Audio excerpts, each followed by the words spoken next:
আসসালামু আলাইকুম, স্বাগতম আপনাকে মিনটেক ইউটিউব চ্যানেলে। আশা করি আপনি টাইটেল এবং থাম্বনেল দেখে বুঝে গেছেন। আজকে আমি আপনাদেরকে শেখাবো কিভাবে আপনারা আপনাদের ফেসবুক ইউআরএল বানাবেন। সো গাইস, এখন আমি আপনাদের কাছে একটি কথা বলবো, সেটা হচ্ছে আপনারা কেন এই ফেসবুক ইউআরএল বানাবেন। আমরা এই ফেসবুক ইউআরএল কেন বানাবো সে প্রশ্নের উত্তর দিয়ে আপনাদেরকে আমি শিখিয়ে দেবো। সো গাইস, যেমন আমি আমার ফেসবুকে চলে গেলাম, গিয়ে এখন আমি আমার আইডিতে যেতে চাচ্ছি। সো গাইস, আমি এখানে আমার নাম লিখে সার্চ দিলাম। দেওয়ার পরে আমরা দেখতে পারবো এখানে আমরা দেখতে পাবো এইচ মিন নামে অনেক মানুষ আছে। সো গাইস, এখানে আমাকে যে কোনো মানুষের চিনতে কষ্ট হবে। সো গাইস, আমরা যদি এই ইউআরএল বানিয়ে নিই তাহলে হবে কি, এখানে আমার ওই ইউআরএল লিখে কেউ যদি কপি করে ওখানে সার্চ দেয়, অথবা আমি যদি কাউকে বলি আপনি এই ইউআরএল লিখে অথবা এই ইউজার নাম লিখে আপনি সার্চ দিন, তাহলে যদি সেই ইউআরএল লিখে এই ইউজার নাম লিখে যদি সার্চ বক্সে সার্চ দেয় তাহলে সবার আগে আমার আইডি চলে আসবে। সো গাইস, এই কারণেই আমরা আমাদের ফেসবুক ইউআরএল কাস্টম ইউআরএল বানাবো। সো গাইস, এখানে আমি আমার একটা কাস্টম ইউআরএল বানানো আছে, আমি আপনাদেরকে দিয়ে দিচ্ছি, আমার নাম সবার চলে আসবে। সো গাইস দেখুন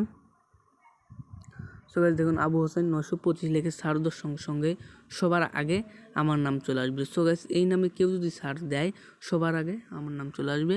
সো গাইস, এখন আমি আপনাদেরকে দেখাবো কীভাবে আপনারা বানাবেন। তার জন্য আপনাদের যা করতে হবে, আপনাদের মেসেঞ্জারে চলে যেতে হবে।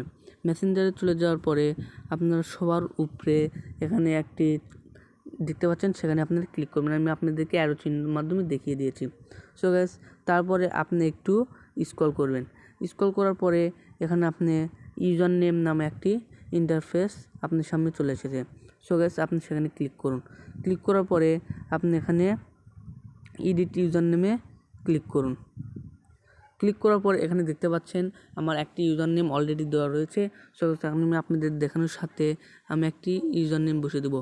সো গাইস দেখুন, এখানে আবু হোসেন 9 যদি this user name is not available.